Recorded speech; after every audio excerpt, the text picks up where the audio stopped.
We're back! Today we are going to be watching kind of a behind-the-scenes special features for Season 2 on some of the main characters. So we get to start off with like Jon Snow and ultimately see even like Stannis Baratheon. Some of the characters that we've followed so far get to watch like little mini special features about them. So hang in there. We're excited to have you with us.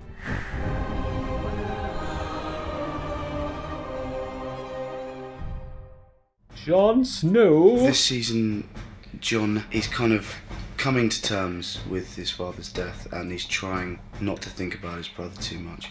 He's had to move on, get on with it, because he's facing a really hard ordeal, because he's going north of the wall. Jon has showed great courage. He's earned a reputation by fighting and killing a white. Jon is kind of revered by Sam, and Sam holds Jon forever in his debt. He kind of creates a kind of icon out of Jon in a way. I think he sees Jon as a real inspiration. He'll Same with talk Jon. his I like mind, such a he'll do fun what he needs friendship. to do. He's got a sense of duty and honour around him. Push back all these feelings and emotions that would usually cripple a modern human being. You want to leave? I personally love the cold. Oh yeah. You're from Indiana, you're already weird. He is not yet a full ranger. Daenerys. Tell him, Daenerys, tell The him! end of the last series was so dramatic with her and the birth of the dragon. Her situation is pretty desperate, much to people's surprise would imagine. You'd think the dragons would fix everything. Everything ends, even the Red Waste. So Koi! Her child died, Drogo, her beloved is dead, her brother is dead. The only relationship she can have is with her people. They are her everything. It's Ser Jorah, her Khalasar, but mainly her dragons. In her eyes, they really are her children. They're her most powerful weapon. They characterize her, and they will grow to be incredibly fierce creatures. They're my babies, and I think I know she's altogether a stronger woman. It's not a kind of surfacey, I'm gonna take the throne because I want it. This is her destiny, and she can't fight it. The only person that she can truly trust is herself. It's a pretty lonely path that she's going down. Oh, Robb. Rob's at a point where he knows that he's a king and he's really grown in confidence and he's his own man. He's proved to be a very capable leader, a very popular leader. Rob's one of the men. He's one of these soldiers and he's in it together with everyone. He's on the front lines with the men. He is so much part of them and he's proved himself. King in the north. The consequences of every action are huge. You're fighting to overthrow a king, and yet you have no plan for what comes after. First we have to win the war. He's constantly been fighting and wading through difficulties at every corner. Rob and his mother have been so close and been through so much. I'm the one rebelling against the throne. Before me it was father. He married one rebel and mothered another.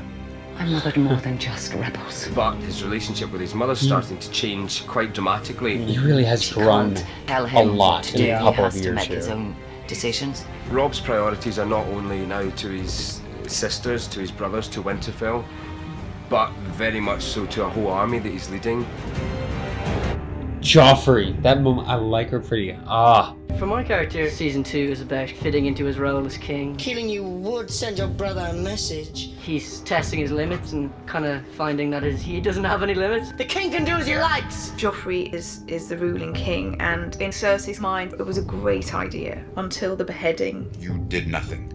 Power crazed. I'm sure if you asked, Grandfather. The king does not ask. She's struggling with this monster that she's created and that she loves. Our enemies will say anything till we can get claim to the throne. It's not a claim, the throne is mine.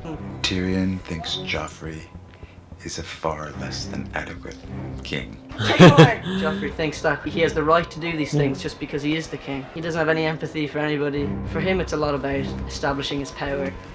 That will be all, Mother. Yeah, he's a... No empathy, lots of power. Yeah, he's a monstrous beast. Our king. He really does believe in himself and the kind of glorious alliance that he's got around him. But Stannis is certainly not prepared to kneel and swear fealty to his younger brother. You could make peace with your brother. Not make peace with Renly while he calls himself king. He is forwarding himself as the monarch of a whole realm of kingdoms. And for that to happen, he has to marry Loras's sister Marjorie. May I present my wife? It does seem like he could have been Marjorie a good of House king. Tyrell. She agreed to marry her brother's lover because she sees the bigger picture. My husband is my king, and my king is my husband. Tyrells have a lot of money, and the Baratheon have the name and the power. So when you put those two together, they're almost like an unbeatable force. We see Marjorie Tyrell's entry into this political world, and she seems very confident within it. She seems very practical about what needs to happen, and that's of use to Renly. I did notice your brother entering His Grace's tent just now.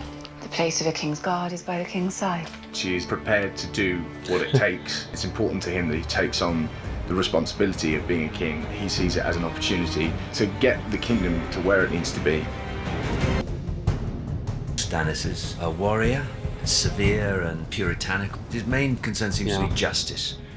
That somehow the world should be just, and that the consequences of justice would be that he would be king. Stannis is the rightful king and the Lord of Light. Stannis is planning to attack King's Landing, basically all guns blazing. We'll deliver our armies to their doorstep. Joffrey, Renly, Robb Stark, they're all thieves. They'll bend the knee or I'll destroy them.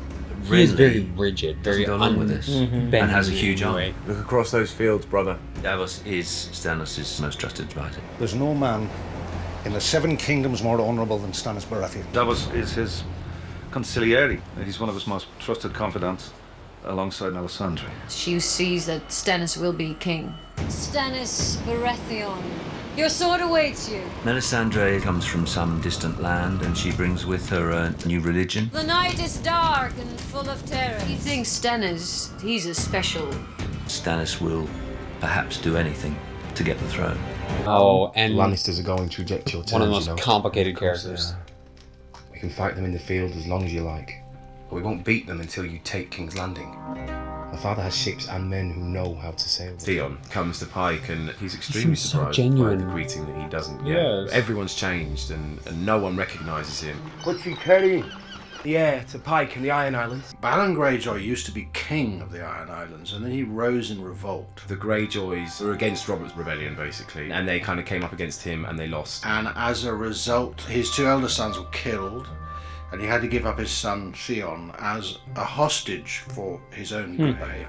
So if he did Good little decide to backstory sort of story start an there. uprising again, they could go, we've got your kid here. All he's left with is his daughter, Yara, whom he has turned into a surrogate son. Yara feels that Theon, he is obviously perhaps a little bit of a threat because he's come from the Starks, he's seen them as his family for the past 9 years, and obviously she sees herself as the heir now. Lord Stark is gone. And how do you feel about that? Balon is understandably suspicious of where his loyalties lie. Theon comes back with an offer to make Balon Greyjoy king of the Iron Islands once again if he will pledge fealty. He won't. The man gives me a crown.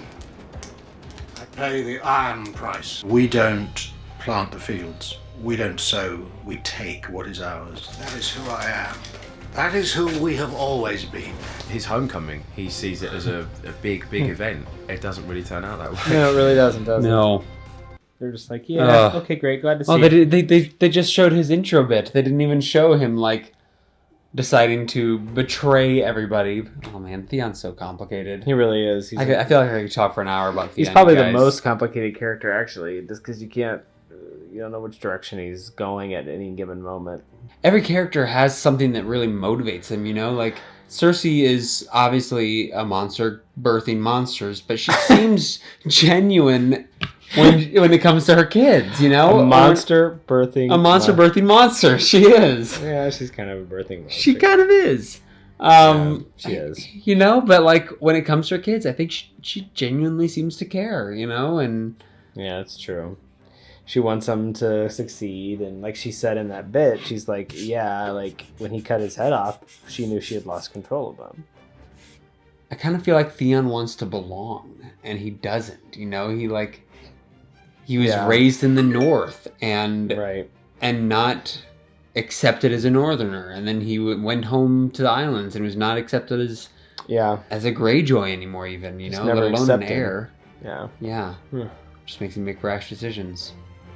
And there's like 50 characters they didn't even cover here. Oh, so many. And we'll try to catch some of those too for you guys. So thanks for joining us today for these. As always, Josh Dawes. Josh Driscoll. We're the WesterBros. Thanks, guys. Thanks for watching with us today, guys. That was great. I love that episode. It was an awesome one. It's crazy. I hope you like this. Check it out. Subscribe. Stay notified. And check us out on Patreon. You can see full-length episodes there and more shows. Why not?